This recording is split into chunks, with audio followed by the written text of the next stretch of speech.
Halo teman-teman, karena udah pukul 1.10 WIB, kita langsung mulai aja ya teman-teman untuk webinar kali ini. Nah, saya sebelumnya mengucapkan selamat datang di webinar manajemen keuangan startup ya teman-teman kali ini. Terima kasih telah meluangkan waktu teman-teman untuk menghadiri webinar ini.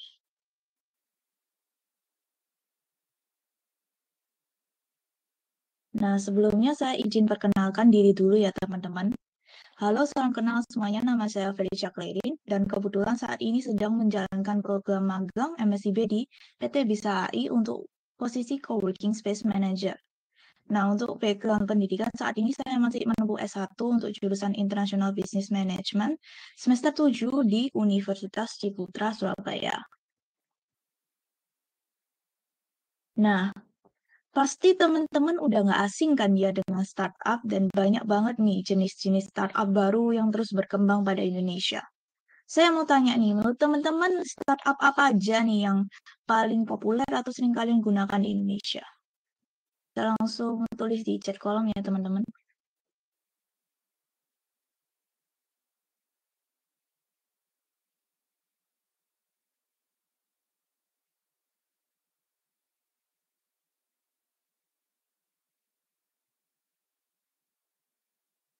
Biasanya sehari-hari teman-teman sering pakai apa nih?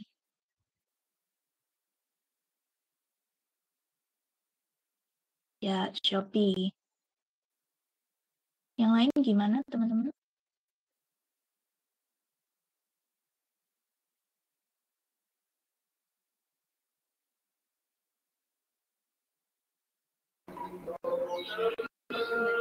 Untuk prestasi saya menjadi desain satu ya di institusi ya di PT Telkom.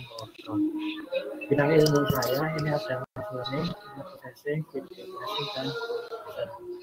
Nah terkait publikasi ini teman-teman bisa di bawah dicari ya di Google saja nama saya banyak nanti di Google saja nanti akan ketemu tentang yang saya saya kerjakan. Halo Lukman, ini kenapa ya? Terkait dengan jurnal ya baik yang nasional dan internasional itu silakan Dari Wilson. Saya tidak menggunakan Oke, ini kita ke overview dulu. Jadi dari ini ya jadi itu maksudnya itu sistem that can adapt. Halo, maaf. Pak Lukman. Jadi tujuan utama dari machine learning ini kita membangun gitu ya, kita membuat suatu sistem komputer yang dapat adaptasi ya, dan belajar dari pengalaman mereka sendiri gitu. Oke, kalau gitu langsung kita lanjut aja. Nah, menurut kalian apa sih manajemen keuangan sebelum masuk ke materi? Teman-teman kalau mendengar tentang manajemen keuangan itu apa nih yang langsung muncul di pikiran kalian?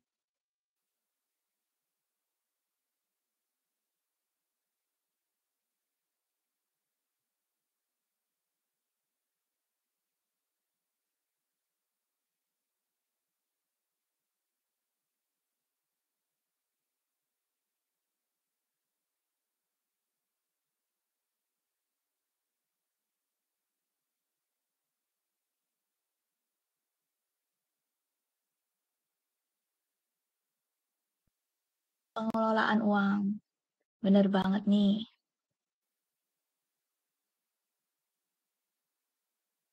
Nah, untuk pengertiannya sendiri, manajemen keuangan itu adalah pengelolaan, perencanaan, pengaturan, pengendalian agar harta atau uang dan lainnya barang berharga yang dapat mudah diolah sehingga memenuhi aspek pembiayaan semua komponen dari organisasi atau warga dengan tujuan profit maupun non-profit dengan baik. Nah, pertanyaannya nih sekarang, penting nggak sih manajemen keuangan dalam bisnis startup menurut kalian gimana?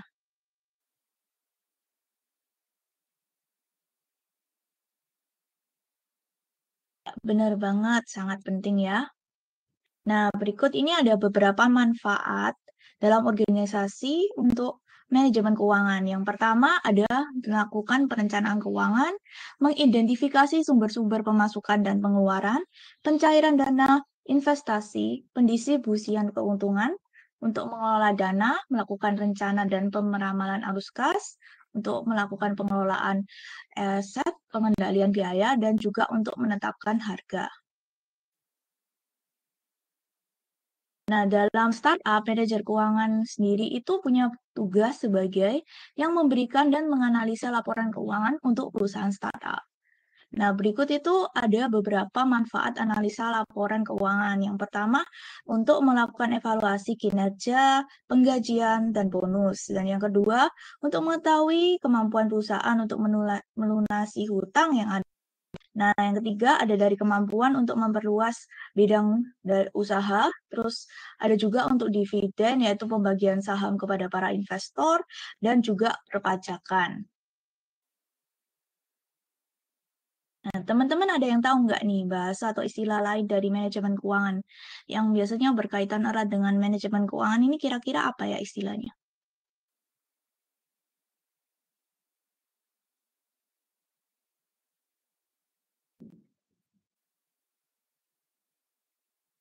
Benar sekali, akuntansi atau accounting ya.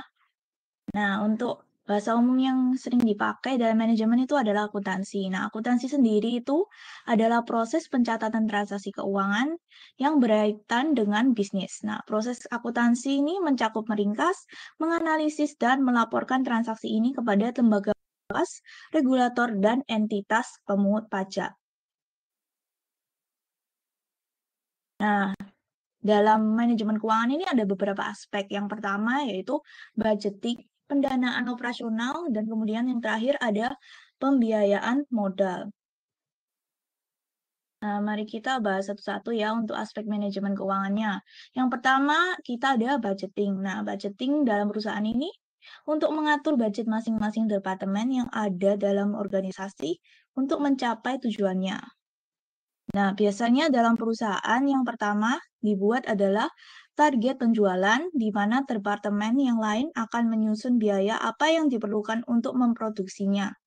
Tenaga kerja seperti apa, dan seberapa banyak yang perlu direkrut. Habis itu, infrastruktur apa yang perlu ditambah, dan lini produksi maupun operasi perusahaan untuk mengatasi potensi penjualan tersebut, dan lain sebagainya. Nah, adapun konsekuensi-konsekuensi dari hal tersebut juga diturunkan kepada pengaturan sumber manusia, nah, peralatan dan waktu yang dibutuhkan.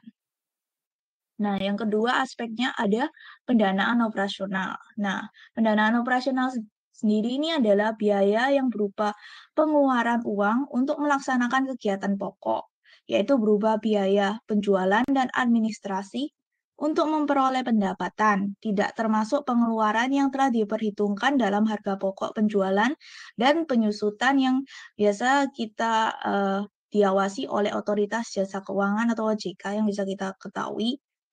Nah, dalam biaya operasional suatu perusahaan ini dikategorikan dalam dua komponen pembiayaan besar. Nah, yang pertama ada biaya tetap atau fixed cost. Nah, biaya tetap sendiri ini adalah biaya yang harus selalu dibayarkan tanpa memperhatikan aktivitas dan performa perusahaan, untung atau rugi. Nah, contohnya yang pertama ada pembayaran sewa, gaji, asuransi, pajak. Nah, walaupun bisa diminta kemudahan kalau diperkenankan. Nah, yang kedua ada biaya variabel atau variable cost. Nah, biaya variabel terdiri dari biaya-biaya yang tidak tetap.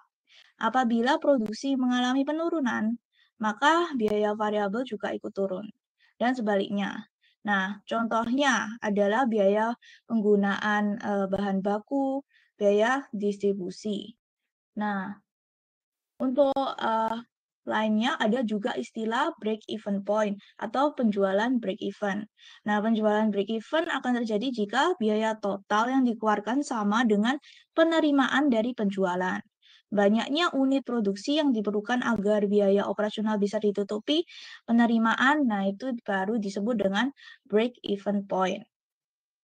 Nah, kita masuk ke aspek terakhir yaitu pembiayaan modal. Nah, pembiayaan modal ini dapat dilakukan beberapa cara. Yang pertama dapat dilakukan secara kas, nah berdasarkan dana yang ada dalam perusahaan ataupun bisa berasal dari penjualan. Yang kedua yaitu dengan hutang. Nah, seperti melalui pinjaman kredit perbankan. Dan yang terakhir yaitu melalui emisi saham publik ataupun dari pemilik pribadi jika belum go public. Nah, teman-teman, dalam manajemen keuangan ini juga berhubungan erat dengan manajemen aset. Nah, dikarenakan manajemen aset ini adalah manajemen keuangan yang juga mengelola aset karena berhubungan langsung dengan perusahaan. Nah, dalam manajemen aset ini terdapat dua jenis, yaitu yang pertama aset berwujud. Nah, aset berwujud ini ada contohnya yaitu tanah, peralatan, kantor, dan inventaris. Untuk jenis keduanya, ada dari aset tidak berwujud. Nah, aset tidak berwujud ini adalah contohnya ada paten, hak cipta, dan merek. Nah, perlu diperhatikan juga bahwa aset itu juga mengalami depresiasi sehingga nilainya dapat menyusut di akhir tahun. Nah, manajemen keuangan itu berkewajiban untuk bisa memelihara aset tersebut terutama dari nilai ekonomisnya dan jika memungkinkan bisa dijual atau ditukar sama atau lebih dari harga buku atau book value yang ada. Nah, kita masuk ke manajemen persediaan ya teman-teman sekarang. Nah, manajemen persediaan ini mengacu pada proses pemesanan, penyimpanan, penggunaan, dan penjualan persediaan perusahaan. Nah, ini termasuk dalam pengelolaan bahan mentah, komponen, dan produk jadi, serta pergudangan dan pemrosesan barang-barang tersebut dalam Investopedia biasanya. Nah, persediaan itu bisa dicatat dengan menggunakan 3 metode. Nah, yang pertama ada dari biaya masuk, pertama keluar, FIFO atau first in first out. Dan yang kedua ada penetapan biaya masuk pertama keluar atau LIFO. Dan yang terakhir kita ada biaya rata-rata terimbang atau weighted average costing. Nah, dalam manajemen persediaan itu sendiri terdapat 4 kategori. Yang pertama ada dari bahan baku. Nah, bahan baku sendiri ini adalah berbagai bahan yang dibeli perusahaan untuk proses produksinya. Nah, salah satu contohnya adalah komponen spare part, cat, lempeng, aluminium, dan untuk perusahaan assembly otomotif. Untuk yang kedua ada pekerjaan dalam proses atau work process. Nah, salah satu contohnya yaitu mobil yang belum dipasang mesin atau sistem pengeremnya. Jika ada barang jadi atau finished good. Nah, adalah produk yang jadi yang tersedia untuk dijual kepada pelanggan perusahaan. Nah, contohnya ada dari mobil yang sudah dites dan siap diserahkan untuk dijual oleh distributor. Dan yang terakhir ada merchandise. Nah, merchandise sendiri itu adalah barang jadi yang dibeli perusahaan dari pemasok untuk dijual kembali di masa mendatang. Nah, ini umumnya pada perusahaan dagang, bukan perusahaan manufaktur, seperti contoh di gambar ini.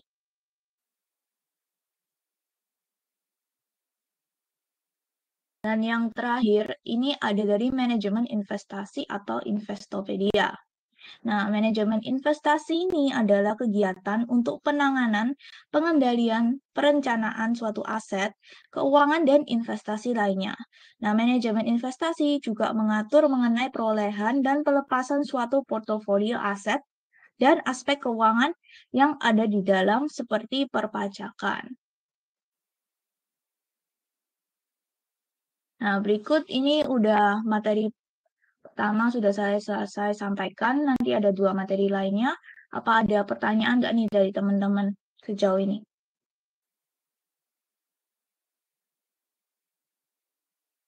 Boleh langsung chat di kolom ya.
Oke, ada pertanyaan nih dari teman-teman. Kak, apakah perusahaan sekarang boleh menggunakan metode LIFO? Nah, menurut saya sih LIFO itu bisa digunakan perusahaan jika perusahaan tersebut itu memakai metode yang menggunakan barang yang diterima itu paling akhir. Nah, beda kebalikannya sama first FIFO ya, yang menerima barangnya itu di awal.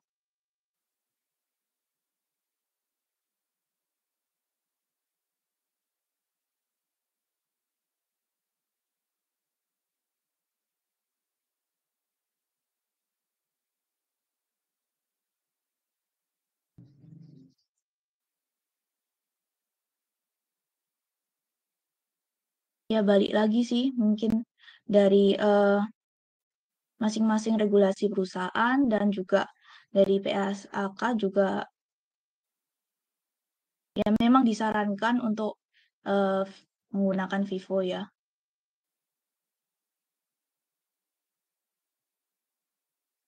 Apakah ada pertanyaan lagi dari teman-teman?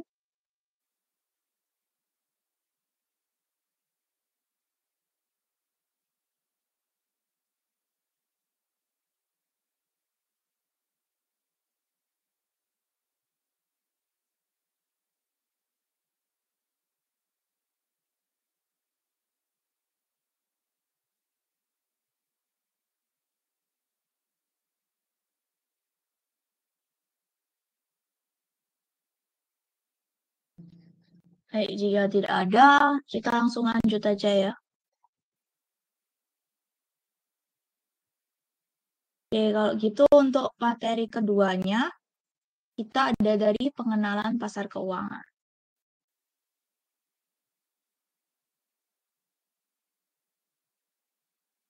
Nah, gambaran umum lembaga keuangan dan pasar keuangan ini biasanya hubungan erat ya dengan lembaga keuangan bank. Nah, lembaga keuangan bank tersendiri ini merupakan badan usaha yang menghimpun dana dari pihak ketiga dalam bentuk simpanan dan menyalurkannya kepada masyarakat. Nah, dalam bentuk biasanya kredit atau lainnya yang ditentukan oleh regulator. Nah, terdapat beberapa fungsi bank, yaitu yang pertama menghimpun dana, nah atau funding dalam bentuk tabungan, deposito, dan giro.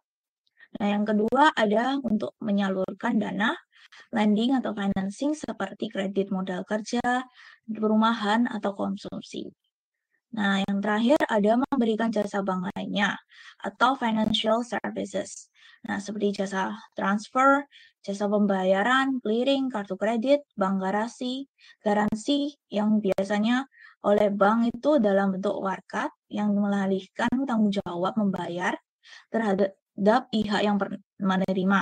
Nah, garansi. Apabila pihak yang menjamin tidak menepati bank dapat menerbitkan letter of credit untuk ekspor impor, factoring, dan lain-lain.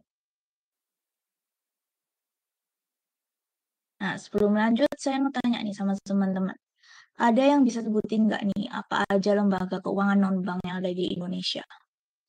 Kita langsung tulis di kolom chat ya, teman-teman. Ada yang tahu nggak nih?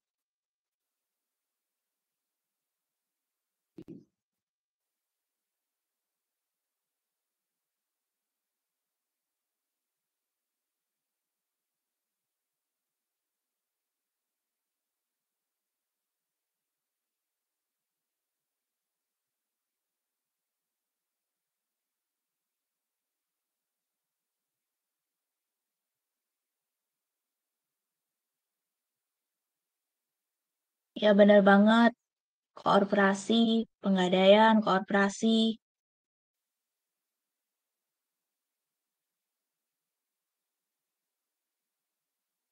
Apalagi ini teman-teman, ada yang tahu nggak?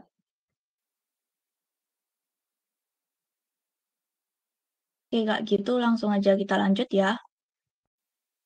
Nah, untuk lembaga-lembaga keuangan non-bank itu ada beberapa jenisnya.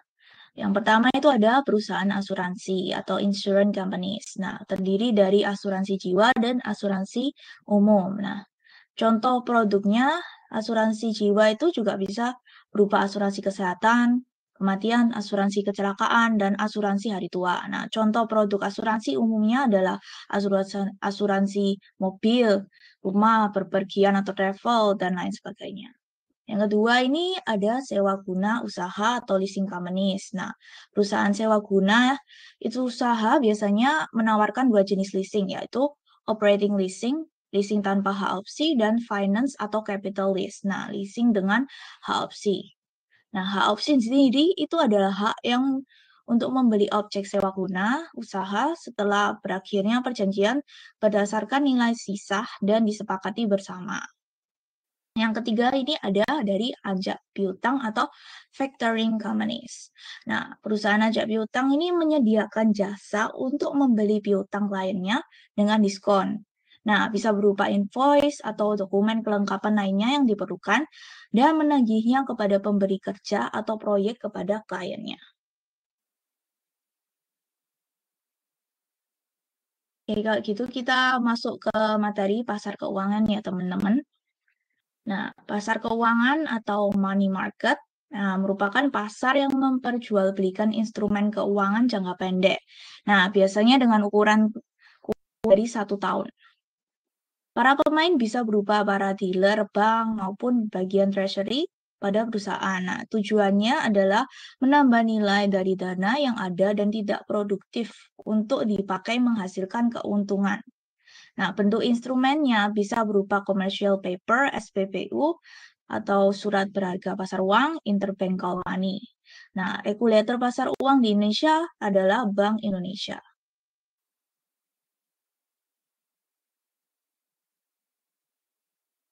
Yang kedua ada pasar modal atau capital market. Nah, pasar modal merupakan pasar yang memperjualbelikan instrumen keuangan jangka panjang. Biasanya contohnya saham dan obligasi. Nah, terdapat beberapa pelaku utama. Yang pertama, emiten. Nah, emiten ini adalah pihak institusi bisnis yang mencari modal dari bursa efek dengan cara menerbitkan efek seperti saham atau obligasi. Nah, yang kedua ada investor. Nah, investor ini adalah pihak yang berinvestasi di pasar modal dengan cara jual beli saham. Nah, yang ketiga ada peminjam emisi atau underwriter. Nah, underwriter ini adalah pihak penanggung jawab atas penjualan efek emiten kepada investor. Nah, penjamin emisi inilah yang bertugas menjual efek. Nah, yang selanjutnya ada pialang atau broker. Nah, ini biasanya pihak yang melakukan penjualan atau pembelian efek di pasar sekunder setelah IPO atau atas nama investor. Biasanya juga mungkin bantu-bantu kasih informasi dari dalam ya broker ini kepada para investor mengenai saham. Nah, yang selanjutnya ada manajer investasi. Manajer investasi ini adalah pihak yang melakukan pengelolaan portofolio untuk saham atau obligasi. Dan yang terakhir ada penasihat investasi. Nah, penasihat investasi ini adalah pihak yang memberikan nasihat atau pandangan terkait efek dan juga membuat analisis, membuat laporan mengenai efek kepada pihak tertentu dan juga bisa terhadap manajemen investasi maupun investor. Nah, ada beberapa contoh penunjang pasar modal di Indonesia. Nah, yang pertama ada dari BEI. Nah, BEI sendiri ini adalah penyedia infrastruktur untuk mendukung terselenggaranya perdagangan efek yang teratur, wajar, dan efisien serta mudah diakses oleh seluruh pemangku kepentingan atau stakeholders. Nah, KSEI. Nah, KSEI ini juga memberikan layanan jasa yang meliputi administrasi rekening efek, penyelesaian transaksi efek, distribusi hasil corporate action, dan jasa-jasa terkait lainnya. Nah, Ini ada yang ketiga ada IBPA atau dengan peran dan fungsi melakukan penilaian dan penetapan atas harga pasar yang wajar. Nah, efek bersifat hutang di Indonesia secara harian. Nah, data harga pasar wajar atas efek bersifat hutang ini diterbitkan oleh IBPA digunakan oleh industri keuangan sebagai acuan transaksi efek bersifat hutang, penilaian aset, acuan lelang, serta hutang negara. Nah, acuan dalam kegiatan audit juga, serta acuan dalam penilaian kinerja portofolio. Yang keempat, kita ada dari PEVindo. Nah, PEVindo ini memberikan peringkat atas resiko kredit yang objektif, independen, serta dapat dipertanggungjawabkan atas penerbitan surat hutang yang diperdagangkan kepada masyarakat luas.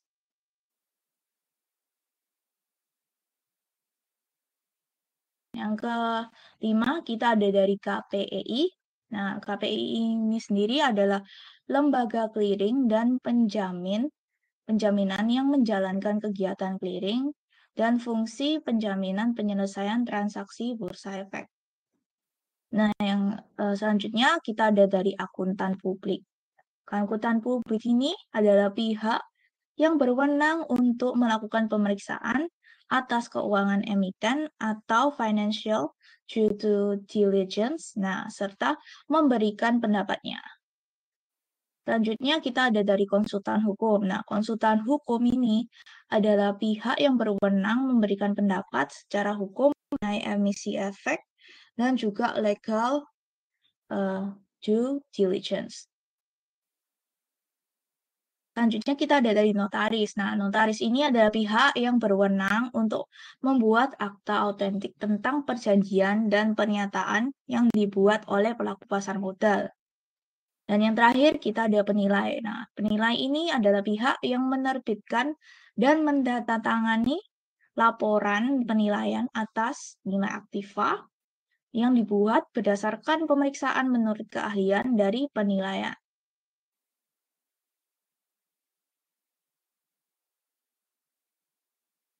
Nah, pasar modal sendiri di Indonesia itu diatur oleh OJK. Nah, pihak OJK itu untuk perlindungan pemodal maka didirikan SIPF atau Securities Investor Protection Fund. Nah, SIPF sendiri ini merupakan penyelenggara dana perlindungan pemodal. Nah, merupakan perseroan yang telah mendapatkan izin dari OJK untuk menyelenggarakan dan mengelola dana perlindungan pemodal. Nah, teman-teman pasti nggak asing kan nih sama pasar komoditas ya. Nah, pasar komoditas ini adalah suatu tempat pertemuan atau pasar antar permintaan dan penawaran komoditas atau barang. Nah, ini merupakan pasar yang memperjualbelikan barang yang laku di pasaran dunia internasional seperti karet, timah, minyak, gas, gandum, kopi, kakao, dan lain-lain. Nah, pengatur pasar komoditas di Indonesia itu adalah Bapepti atau biasa kita sebut Badan Pengawas Perdagangan Berjangka Komoditi. Nah, di bawah Kementerian Perdagangan. Nah, adapun uang kripto yang juga diperjualbelikan di pasar komoditas ini bukan di pasar modal.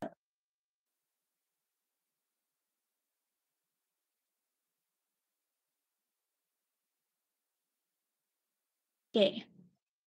Nah, sebelum masuk ke dalam materi selanjutnya, saya mau tanya lagi nih ke teman-teman. Kira-kira fintech bisnis apa aja nih yang pernah teman-teman pakai dalam sehari-hari?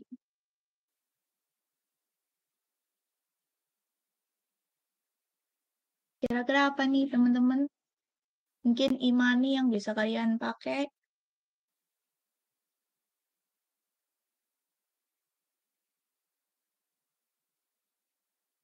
GoPay.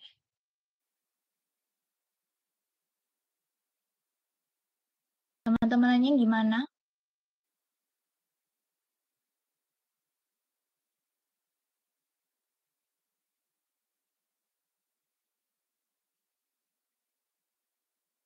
Ya, OVO.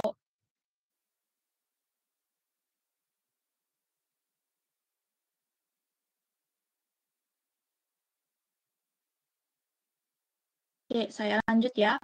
Nah, seperti yang teman-teman tadi sebutkan, nah, ini ada beberapa contoh fintech di Indonesia ya.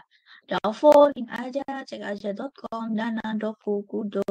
Nah, Shopee yang biasa kita pakai sehari-hari ya ini untuk misalnya berbelanja dalam e-commerce. Nah, mereka ini saling berhubungan ya teman-teman.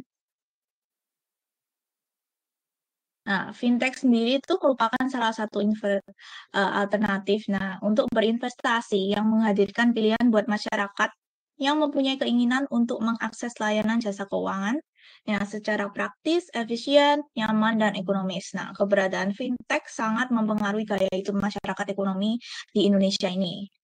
Nah, perpaduan antara efektivitas dan teknologi memiliki dampak positif bagi masyarakat pada umumnya saat ini. Nah, terdapat beberapa manfaat fintech ya.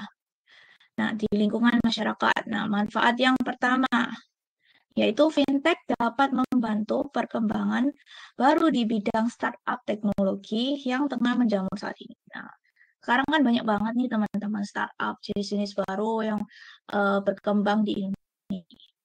Nah, hal ini dapat membantu perluasan lapangan kerja dan meningkatkan pertumbuhan ekonomi. Nah, pertumbuhan ekonomi tersebut mendatangkan manfaat yang kedua, yaitu peningkatan taraf hidup masyarakat. Nah, fintech dapat menjangkau masyarakat yang tidak dapat dijangkau oleh perbankan konvensional. Nah, selain itu, fintech juga dapat meningkatkan ekonomi secara makro. Nah, kemudahan yang ditawarkan oleh fintech dapat meningkatkan penjualan e-commerce. Nah, manfaat yang terakhir dan paling dinikmati oleh masyarakat besar adalah ya penurunan bunga jaminan pinjaman. Nah, di sini kita ada perkembangan pengguna fintech ya, teman-teman. Perkembangan pengguna fintech itu juga terus berkembang dari tahun ke tahun ya. Ya, ini saya ambil sumbernya pada World Bank. Nah, pengguna fintech itu awalnya hanya 7% di tahun 2007.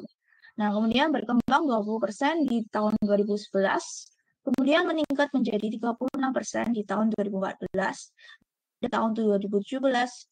Kemarin terakhir 2017 ini udah mencatat angka 78% dan tercatat sebanyak 135 hingga 140 perusahaan. Nah, untuk total nilai transaksi fintech sendiri di Indonesia itu sudah mencapai 202,77 triliun rupiah ya teman-teman.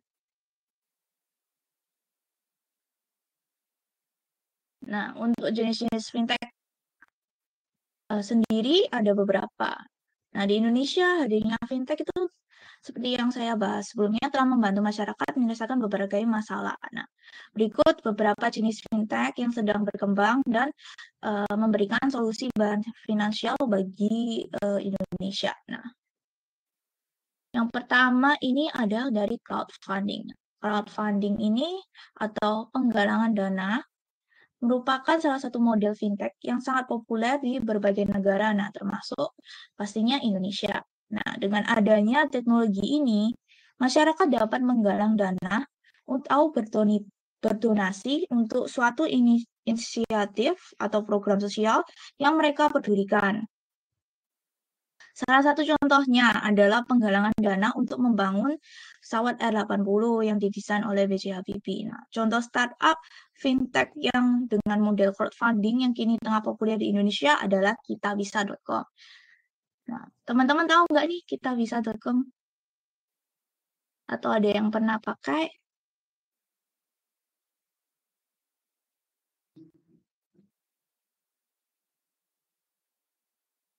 Jika gitu, kita langsung lanjut ke jenis yang kedua ya. Jenis yang kedua itu ada microfinancing. Nah, microfinancing ini adalah salah satu layanan fintech yang menyediakan layanan keuangan bagi masyarakat kelas menengah ke bawah untuk membantu kehidupan dan keuangan mereka sehari-hari. Nah, karena masyarakat dari golongan ekonomi ini kebanyakan tidak memiliki akses ke institusi perbankan. Nah, maka mereka pun mengalami kesulitan untuk memperoleh modal usaha guna mengembangkan usaha ataupun mata pencarian mereka. Microfinancing berusaha menjembatani permasalahan tersebut dengan menyalurkan secara langsung modal usaha dari pemberi pinjaman kepada calon peminjam. Nah, sistem bisnis ini dirancang agar mendapatkan return atau timbal balik bernilai kompetitif bagi pemberi peminjam dan namun tetap bisa attainable atau bisa digapai bagi peminjamnya. Nah, salah satu startup yang bergerak dalam bidang microfinancing ini adalah Amarta. Nah, yang menghubungkan pengusaha mikro di pedesaan dengan pemodal secara online.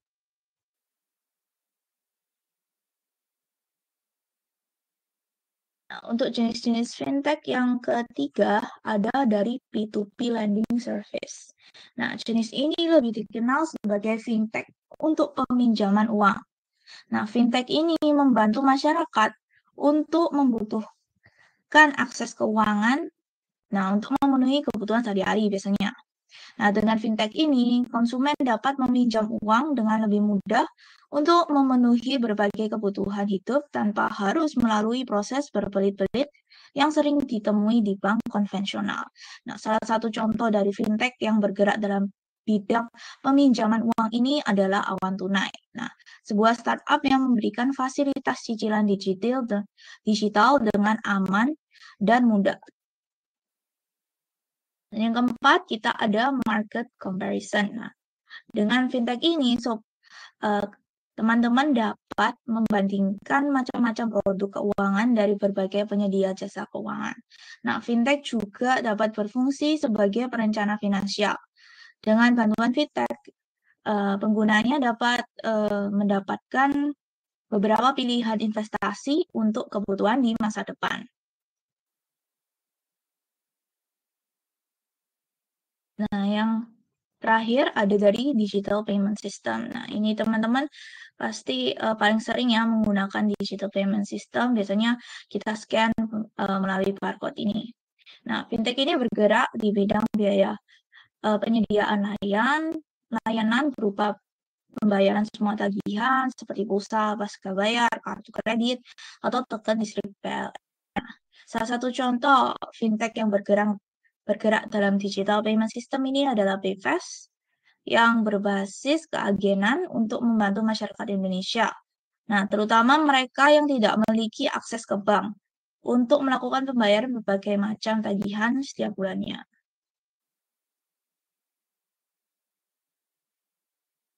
Nah, sekian ini untuk materi pengenalan pasar modal. Apakah teman-teman ada pertanyaan? Langsung tulis di kolom chat ya teman-teman.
Oke, kalau nggak ada pertanyaan dari teman-teman, saya lanjut ke sesi berikutnya ya. Nah, sesi berikutnya ada ice breaking nih teman-teman, untuk mungkin refresh otak kita. Nah, ada dari, yang pertama ini ada dari tebak gambar ya teman-teman. Teman-teman bisa langsung coba tebak nih gambarnya, bisa.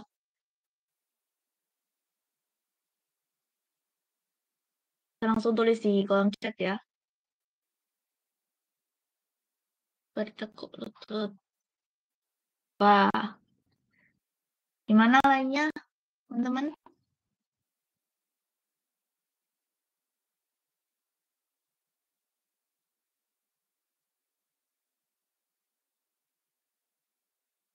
Yuk gitu langsung next aja ya kita. Nah, bener banget nih Kak Aulia Putri. Nah, jawabannya bertekuk lutut. Nah, yang kedua, coba gambar kedua. Apa nih teman-teman?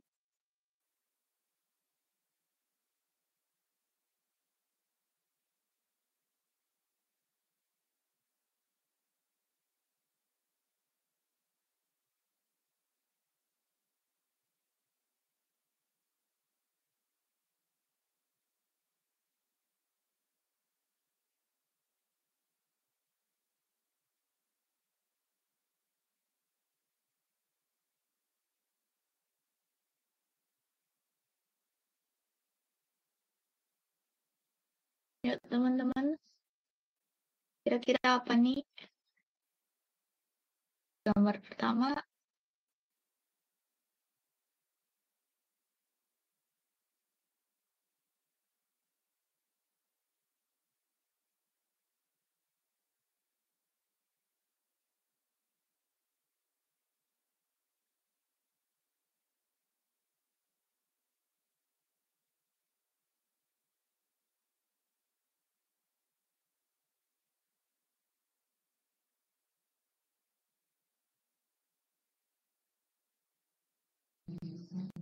yuk teman-teman bisa coba jawab aja. Kira-kira apa nih?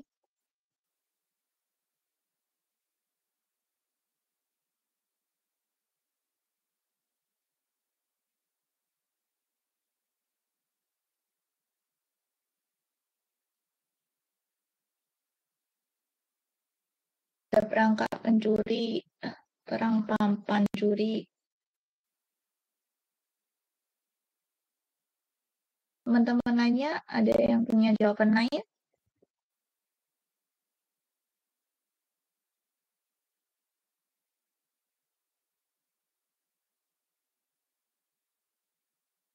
Kak gitu langsung saya next ya. Jawabannya, nah, perangkap pencuri, bener banget Kak Aulia. Coba gambar ketiga apa nih teman-teman?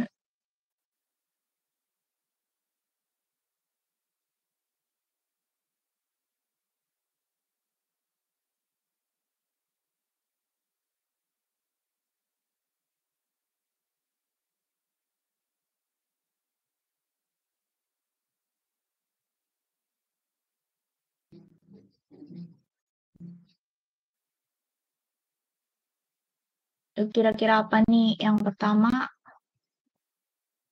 naga, G-nya di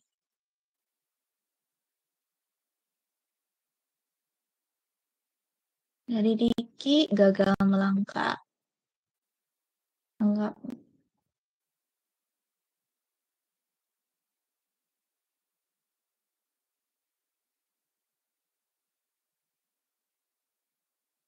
Jadi langsung next aja ya.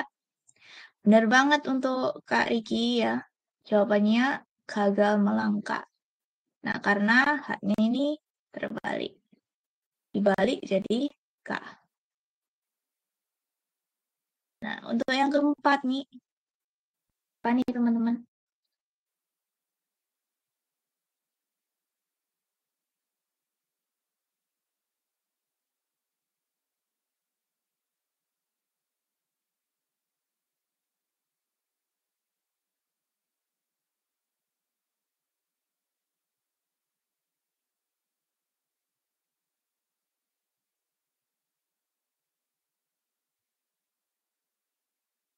Riki lagi akun cadangan.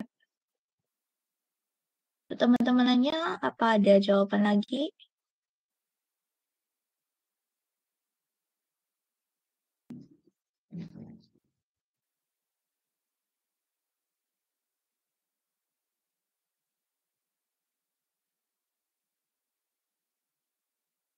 Oke, langsung saya next aja ya. Nah, bener banget nih Kak Riki, akun cadangan. Soalnya gambar kunci dan tangan ini. Nah, berikutnya kita ada tebak judul lagu nasional nih, berdasarkan emoji. Kira-kira apa nih? Lagu nasional Indonesia ya.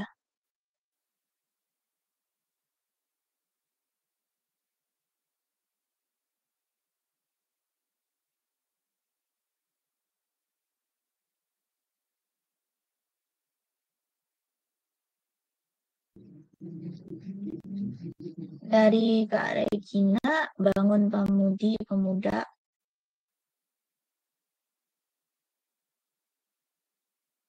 Ada jawaban lain dari teman-teman?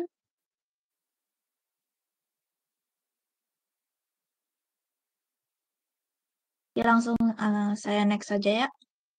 Nah, jawabannya benar banget nih Kak Regina. Bangun Pemuda Pemudi atau Bangun Pemudi Pemuda. Nah, selanjutnya kita ada tebak judul film nih, sesuai emoji. Nah, hintnya salah satu film animasi Disney. Kira-kira apa nih, teman-teman?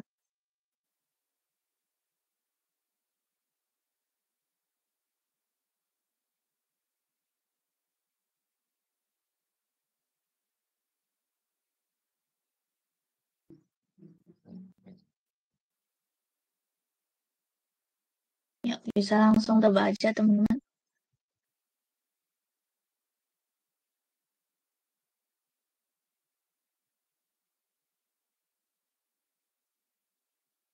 Dari Kak Putri, Brave. Teman-teman lainnya ada tebakan lain? Dari Kak Shali, Brave juga. Ya, langsung saya next ya. Nah, bener banget nih Kak Putri sama Kak Shali. Judul filmnya adalah Brave. Nah, untuk selanjutnya, tebak judul film lagi nih berdasarkan emoji. Nah, hintnya salah satu film animasi juga. Kira-kira apa nih? Film animasi yang ada hewan-hewan ini.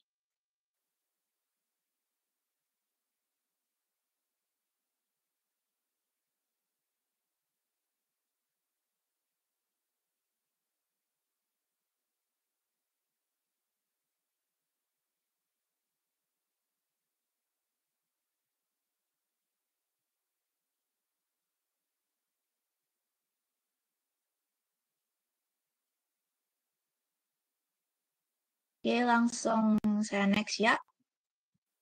Ya, benar banget judul filmnya adalah Madagaskar. Nah, benar banget Kak Wilson dan Kak Ricky. Nah, ini ada tebak judul film lagi nih, teman-teman. Nah, hitnya sering banget nih tayang ulang di TV Indonesia.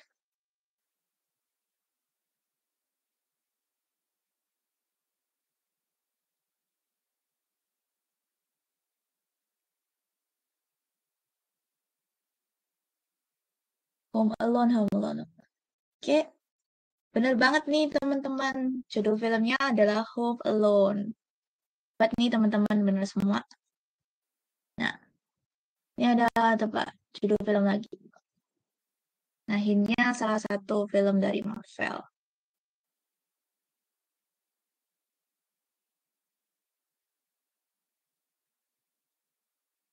Ini terkenal banget sih.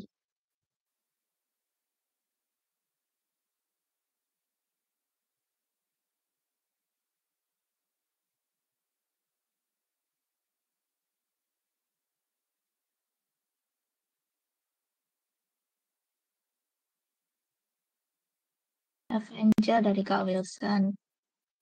Kak Ricky, The Avengers.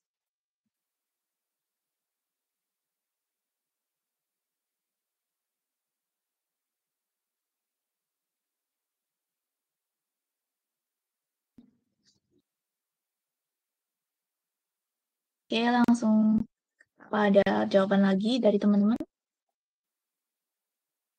Dari Kak Putri, Hawkeye. Oke, langsung saya next ya.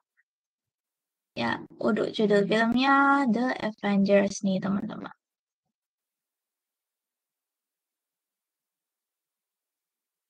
Selamat teman-teman yang benar. Oke, kalau gitu kita langsung masuk ke materi yang ketiga ya teman-teman. Yaitu pengenalan dasar akuntansi.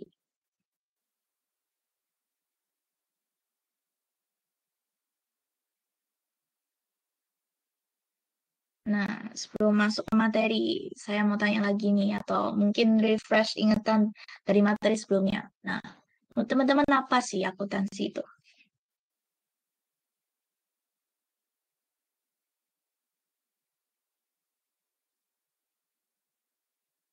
Jadi udah sempat dibahas nih.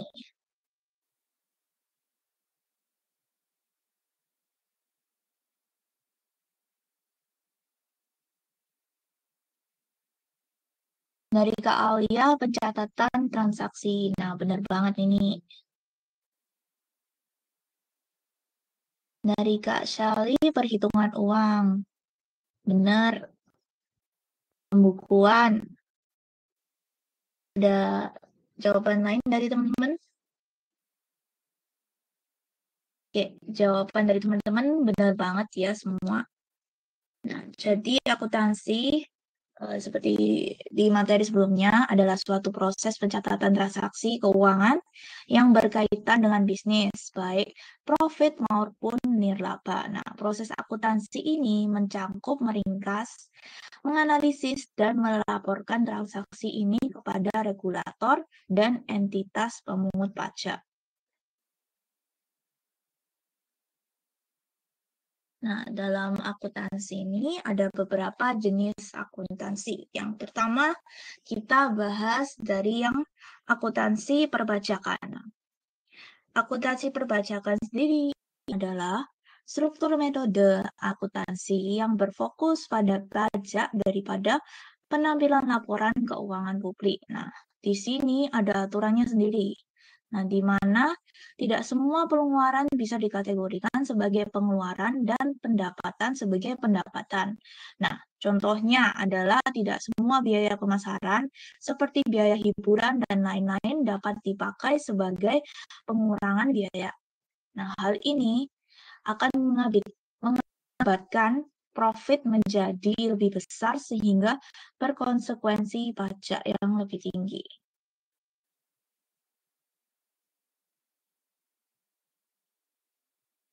Nah, ada ini beberapa jenis akuntansi. Yang pertama ada dari akuntansi keuangan, akuntansi manajemen, kemudian yang terakhir ada dari akuntansi pemerintah atau yang biasa kita sebut dengan World Bank.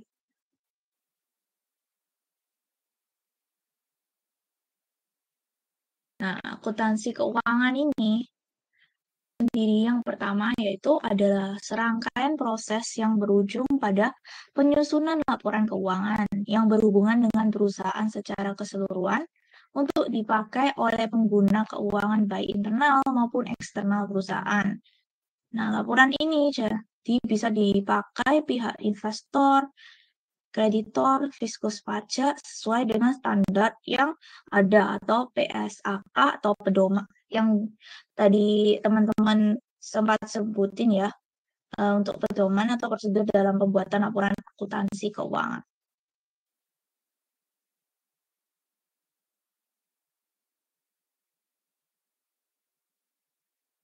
Nah, untuk selanjutnya kita ada dari jenis yang kedua yaitu akuntansi manajemen. Akuntansi manajemen ini adalah cabang akuntansi proses identifikasi, penyiapan, pengukuran, akumulasi, analisis, dan penafsiran serta komunikasi mengenai informasi yang dapat membantu eksekutif dalam memenuhi tujuan perusahaan. Nah, contohnya adalah perhitungan untung rugi membeli suatu aset dan untuk rugi mempercepat pelunasan hutang.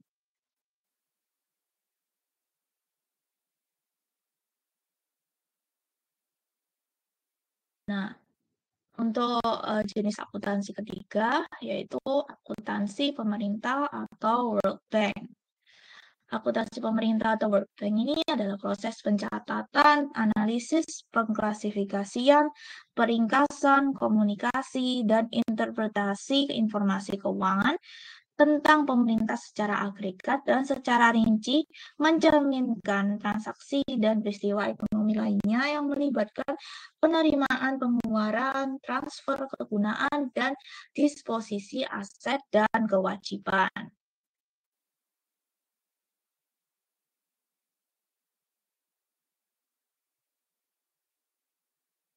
Nah, untuk akuntansi pemerintah ini terdapat beberapa tujuan. Nah, yang pertama yaitu untuk melaksanakan bisnis keuangan pemerintah secara tepat waktu, efisien, dan dapat diandalkan. Nah, misalnya untuk melakukan pembayaran, menyelesaikan kewajiban, mengumpulkan jumlah yang jatuh tempo, membeli dan menjual aset, dan lain-lain. Nah, semua itu bisa tunduk pada kontrol keuangan yang diperlukan. Nah, ya, tujuan dari akuntansi pemerintah yang kedua, yaitu untuk menyimpan catatan akuntansi dan dokumenter yang sistematis dan mudah diakses sebagai bukti transaksi masa lalu dan status keuangan saat ini. Nah, sehingga transaksi terperinci dapat diidentifikasikan dan dilacak. Semua agregat dapat dengan mudah dipecah menjadi bagian-bagian penyusunnya. Nah, untuk tujuan selanjutnya untuk menyediakan laporan keuangan berkala yang berisi informasi keuangan yang diklasifikasikan secara tepat sebagai dasar yang pertama pengelolaan dan akuntabilitasi dan juga pengambilan keputusan. Untuk tujuan selanjutnya dari akuntansi pemerintah yaitu untuk memelihara catatan keuangan yang sesuai untuk pengendalian anggaran, pengendalian internal, dan kebutuhan auditor. Nah, untuk tujuan terakhir ada dari menyediakan sarana untuk pengelolaan aset, kewajiban pengeluaran, dan pendapatan pemerintah yang efektif.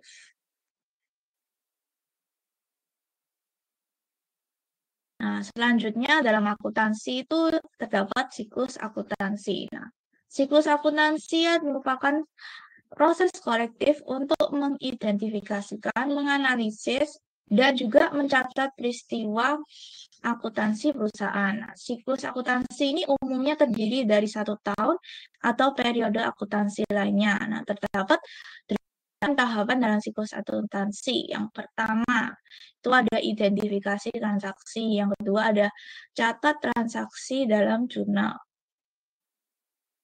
Dan yang ketiga ada dari posting. Keempat ada dari neraca saldo yang tidak disesuaikan.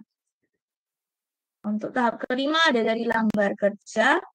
Tahap yang keenam jurnal penyesuaian. Tahap ketujuh adalah laporan keuangan. Dan tahap yang terakhir atau tahap ke-8 yaitu menutup pembukuan. Nah, berikut untuk penjelasan siklus tahap siklus akuntansi ya. Nah, yang pertama dari identifikasi transaksi. Nah, sebuah organisasi itu memulai siklus akuntansinya dengan identifikasi transaksi-transaksi yang terdiri dari proses pembukuan. Nah, ini bisa berupa penjualan, pengembalian uang, pembayaran ke vendor, dan sebagainya. Nah, yang kedua ada dari catat transaksi dalam jurnal. Nah, catatan transaksi dalam jurnal ini selanjutnya dilakukan dalam pencatatan transaksi menggunakan entry jurnal. Nah, entry ini didasarkan pada penerimaan faktur, pengakuan penjualan, atau penyelesaian ekonomi dan peristiwa-peristiwa ekonomi lainnya. Dan yang ketiga yaitu ada dari setelah transaksi dicatat. Nah, sebagai entry jurnal itu harus diposting ke akun di buku besar. Nah, buku besar dapat memberikan perincian semua aktivitas akuntansi berdasarkan akun. Yang keempat, ada dari neraca saldo yang tidak digunakan. Nah, tidak disesuaikan. Nah, setelah perusahaan memposting entry jurnal ke akun buku besar, individu neraca saldo yang belum disesuaikan dapat disiapkan. Nah, neraca saldo memastikan bahwa total debit dan total kredit dalam catatan keuangan itu seimbang.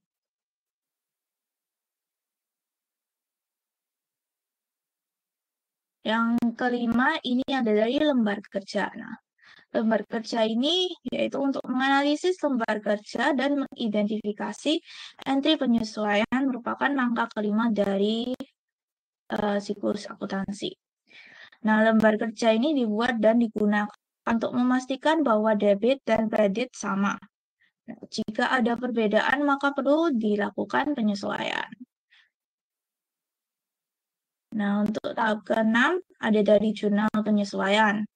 Nah, pada akhir periode, jurnal penyesuaian dibuat. Ini adalah hasil dari koreksi yang dilakukan pada lembar kerja dan hasil dari berlalunya waktu. Nah, sebagai contoh, jurnal penyesuaian dapat dihasilkan atau menghasilkan pendapatan bunga yang telah diperoleh berdasarkan berlalunya waktu. Nah, untuk tahap yang ke-7, ini ada dari laporan keuangan. Setelah entry penyesuaian diposting, perusahaan dapat menyiapkan raca saldo yang sudah disesuaikan diikuti dengan laporan keuangan formal yang sebenarnya. Yang terakhir, untuk menutup pembukuan. Setelah entitas menyelesaikan akun, pendapatan, dan juga pengeluaran sementara pada akhir periode, perusahaan menggunakan jurnal penutup. Nah, ayat dari jurnal penutup ini mencakup pemindahan laba bersih ke dalam laba yang ditahan. Akhirnya, sebuah perusahaan dapat menyiapkan raca saldo pasca penutupan untuk memastikan debit dan kredit cocok dan siklus dapat dimulai lagi.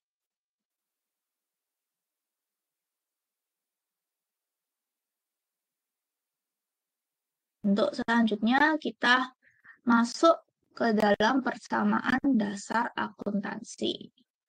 Nah, untuk rumus dari persamaan dasar akuntansi itu sendiri, kita bisa lihat di sini ya, teman-teman.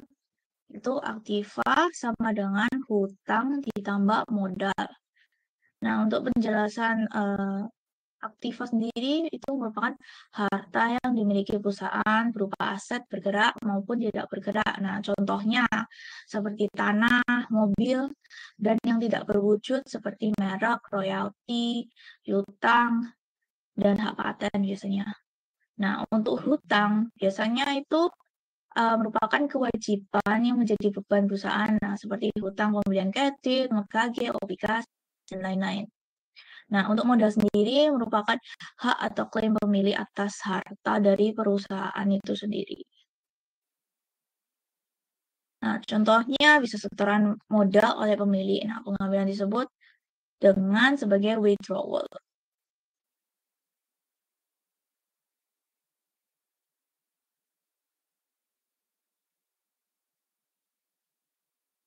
Ya, selanjutnya ada dari ini analisa transaksi. Nah, untuk setiap transaksi, nah biasanya itu setidaknya harusnya ada satu debit dan satu kredit. Nah, debit selalu di kiri dan kredit selalu di kanan. Debit itu harus selalu sama dengan kredit ya, di setiap transaksi itu harus seimbang. Kalau misalnya dijumlahin itu harus 0. Nah, debit itu selalu harus dimasukkan di sisi kiri, akun kredit di kanan.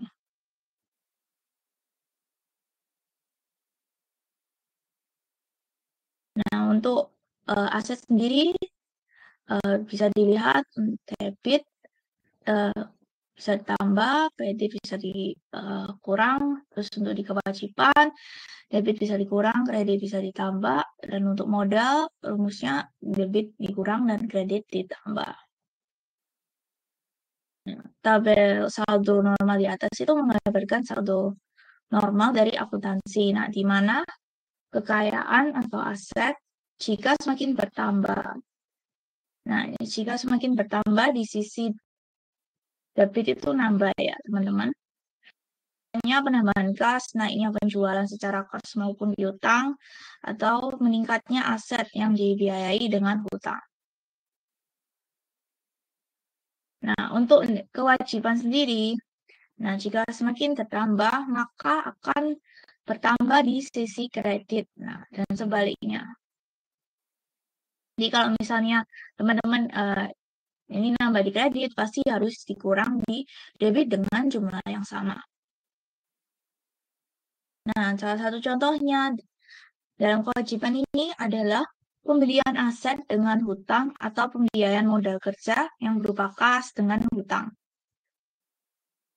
Dan yang terakhir pada modal ini ya, teman-teman, jika bertambah maka akan bertambah di sisi kredit. Nah, sama seperti kewajibannya teman-teman.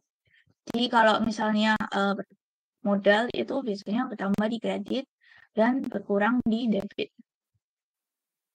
Nah, salah satu contohnya adalah tambahan setoran pemilik atau meningkatnya laba atau akan menambahnya modal dari pemilik. Nah, bisa misal ada nambah modal bisa tambah di kredit dan kurang di debit.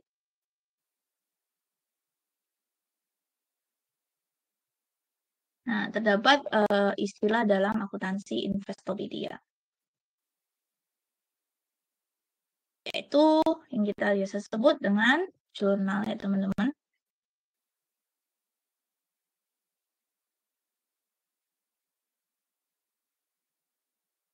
Nah, jurnal sendiri adalah akun terperinci yang mencatat semua transaksi keuangan suatu bisnis yang akan digunakan untuk rekonsiliasi akun di masa depan dan transfer informasi ke akuntansi atau catatan resmi lainnya seperti buku besar. Nah, sebuah jurnal itu menyatakan tanggal transaksi, akun mana yang terpengaruh, dan jumlahnya. Nah, biasanya itu dalam metode pembukuan double entry. Nah, ini ada beberapa jenis jurnal ya. Bisa kita sebut dengan trial balance atau dengan neraca saldo. Nah, neraca saldo ini adalah lembar kerja pembukuan di mana saldo semua buku itu besar seperti penjualan, hutang, aset itu disusun dalam kolom akun debit dan kredit. Nah, jumlah totalnya sama atau seimbang. Seperti yang dilakukan pada analisa transaksi tadi ya, teman-teman yang ada rumusnya itu. Aktiva sama dengan hutang tambah modal. Nah, untuk penyusunan neraca saldo itu untuk suatu perusahaan berfungsi sebagai alat mendeteksi kesalahan matematis yang pernah terjadi dalam sistem akuntansi berpasangan.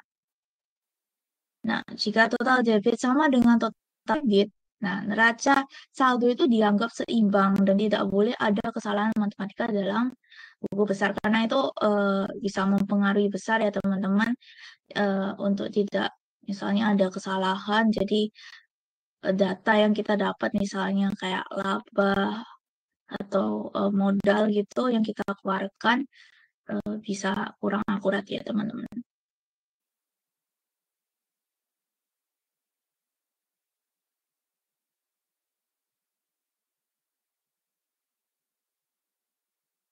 Nah, yang kedua ini adalah general ledger atau buku besar. Nah, buku besar sendiri ini merupakan sistem pencatatan untuk data keuangan perusahaan dengan catatan rekening debit dan kredit yang divalidasi oleh neraca percobaan atau trial balance yang tadi kita udah sebut sebelumnya. Nah, data transaksi dipisahkan. Nah, menurut jenisnya seperti aset, kewajiban, ekuitas pemilik, pendapatan, dan pengeluaran.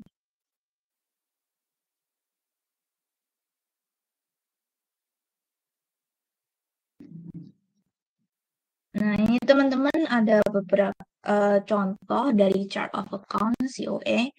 Nah, ini merupakan semua indeks yang dari semua akun keuangan yang biasa kita harus masukkan ke dalam buku besar perusahaan. Nah, yang pertama kita ada dari assets.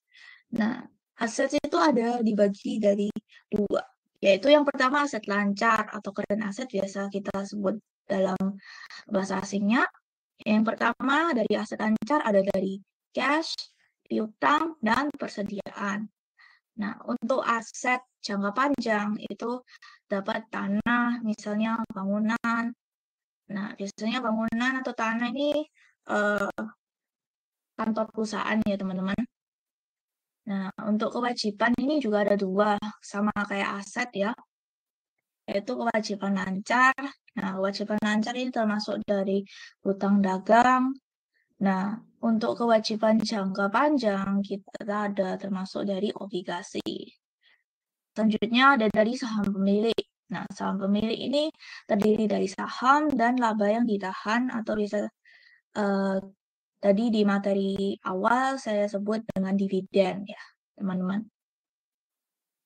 Nah, penjualan, nah ini bisa didapat dari pendapatan penjualan atau keuntungan dari penjualan dari perusahaan. Nah, untuk biaya biasanya kita bisa memasukkan seperti harga barang pokok, gaji, terus biaya listrik, biaya air, dan lain-lain ya teman-teman.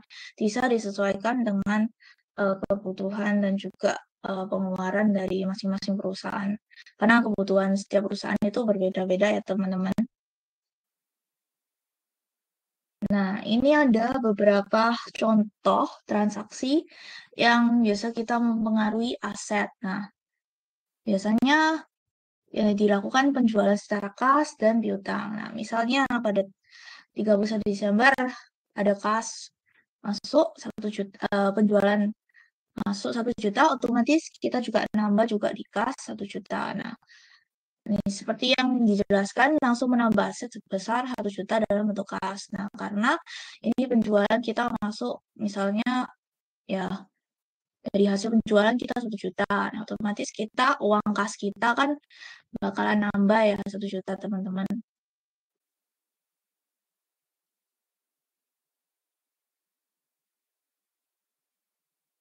Nah, untuk nah, ini juga untuk kas dan piutang ya. Nah, bisa langsung menambah aset sebesar 1 juta dalam bentuk piutang. Nah, ketika dilunasi pembeli, maka piutang akan digantikan oleh kas. Nah, misal ya teman-teman ada pembeli yang lagi hutang ya di teman-teman misal ambil produk tapi masih bayarnya masih nanti gitu. Nah, ini bisa masuk di piutang. Nah, setelah teman-teman customer teman-teman itu udah bayar dari hutang itu, nah menjadi piutang ini. Setelah menjadi piutang, nah otomatis kita menerima uang kas itu 1 juta. Jadi kita tambah di kasnya 1 juta. Nah, untuk contoh transaksi yang mempengaruhi kewajiban. Nah, ini kita bisa ambil contoh ya teman-teman. Misal sebuah perusahaan itu membeli mesin, nah harganya tuh misal 1 juta. Nah, tapi itu mereka belinya dengan hutang misalnya di kredit gitu ya. Hutangnya 1 juta. Nah, langsung bisa menambah aset sebesar 1 juta dalam bentuk mesin. Nah, kenapa kita bisa nambah aset sebesar 1 juta dalam bentuk mesin? Karena itu merupakan salah satu investasi ya, aset itu nambah. Jadi kasnya berkurang. Nah, ini kasnya berkurang dalam aset.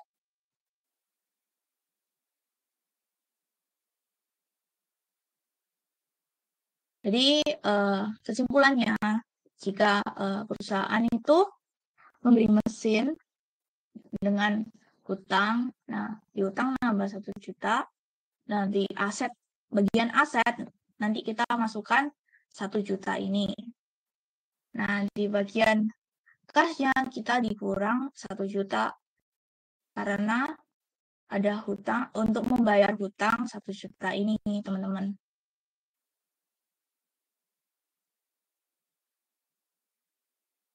Nah yang ketiga ada dari transaksi yang mempengaruhi modal. Nah, transaksi contohnya ya, ini ada modal misal bertambah 1 juta. Nah, langsung menambah aset sebesar 1 juta dalam bentuk kas. Nah, misalnya ada investasi ya dari investor gitu ya. Otomatis kita kan dapat tambahan modal ya. Ini ditambah di modal 1 juta dan untuk dalam kasnya juga tambah 1 juta.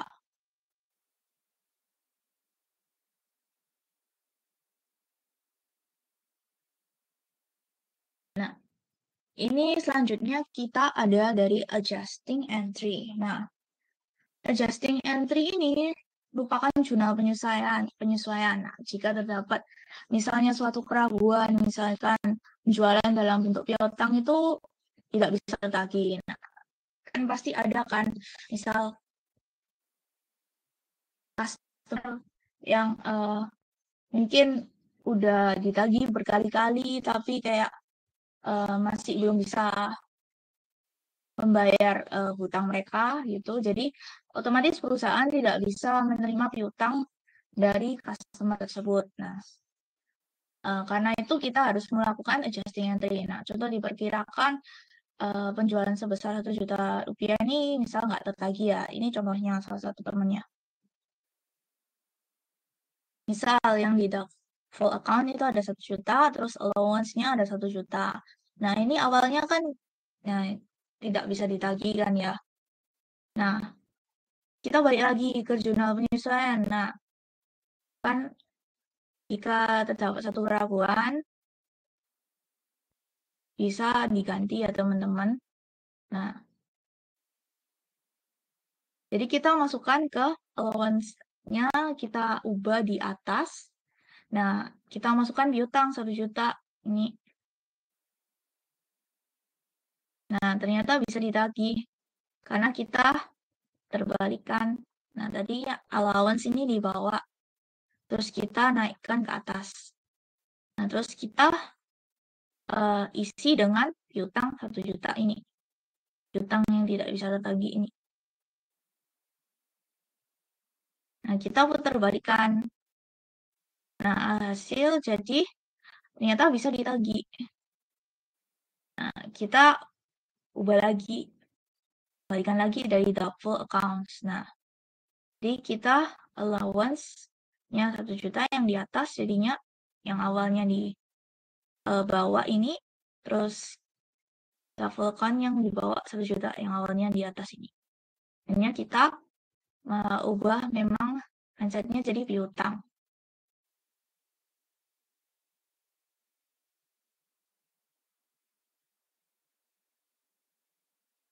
Nah, selanjutnya kita ada dari reversing entry atau jurnal balik. Nah, jurnal ini yang dibuat dalam satu periode akuntansi, yang juga membalik entry terpilih yang dibuat pada periode sebelumnya. Nah, dalam jurnal penyesuaian ini yang dibalik itu ada beberapa ya. Yang pertama ada hutang biaya, piutang pendapatan, pendapatan diterima di muka, dan biaya dibayar di muka.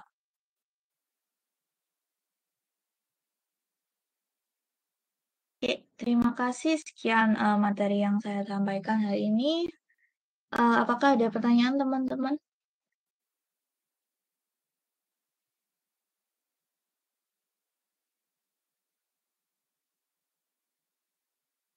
Langsung tulis di kolom chat ya teman-teman.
Teman-teman kalau ada pertanyaan boleh banget ya langsung tanya di chat.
Oke, baik. Jika dirasa teman-teman ada pertanyaan, mungkin kalian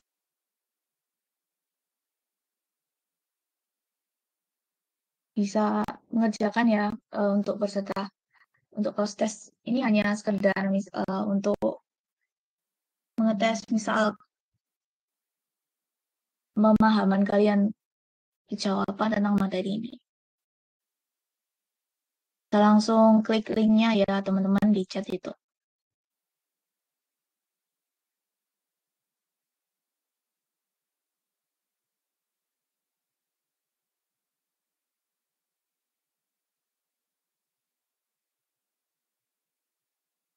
Ya teman-teman, jika sudah menyelesaikan post test tersebut, bisa langsung tulis di kolom chat ya kalau misalnya sudah mengerjakan.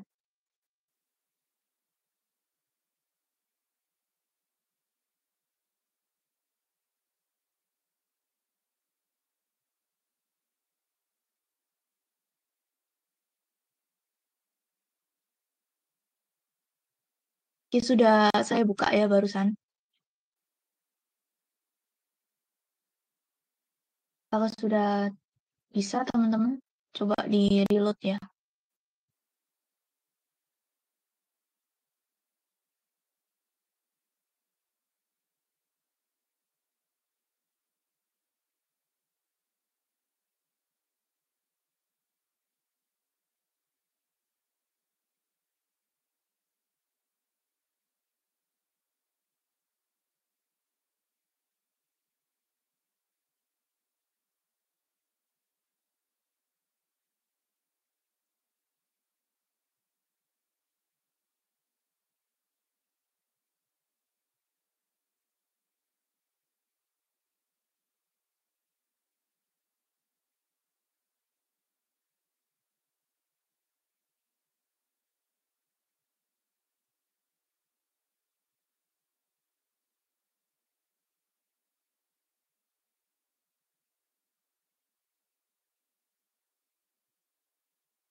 Teman-teman untuk NIS bisa di kosongin aja ya kalau misalnya ada dari visa AI-nya.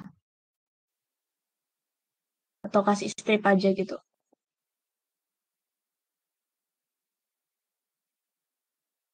Bukan Kak Eka.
Untuk teman-teman yang masih punya pertanyaan, boleh banget ya tanya langsung di kolom chat.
Untuk kuis tidak mempengaruhi pendapatan sertifikat ya teman-teman. Ini hanya pure untuk mengetes misal pengetahuan kalian.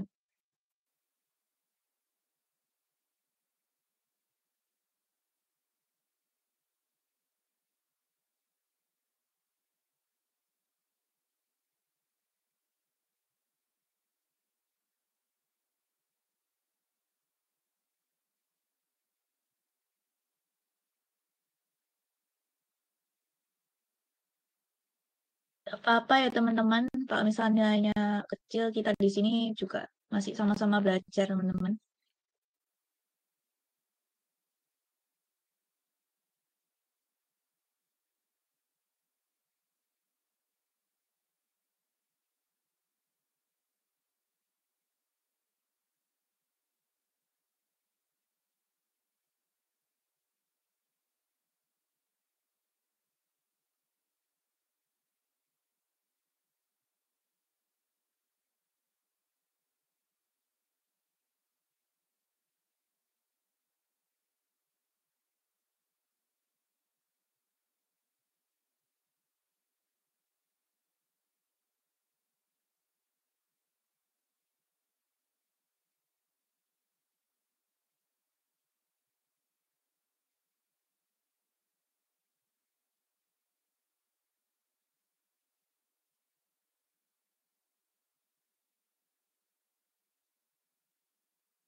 Saya mau tanya teman-teman, apa sudah selesai semua mengerjakan post-testnya?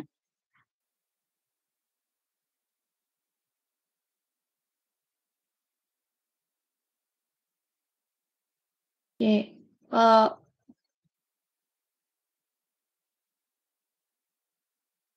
sudah semua, mungkin kita bisa akhiri sesi ini ya.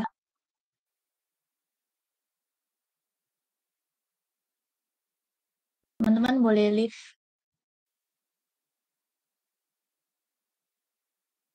Ya, terima kasih. Terima kasih semuanya ya yang sudah mau meluangkan waktu untuk datang ke webinar ini. Mohon maaf jika ada kesalahan kata.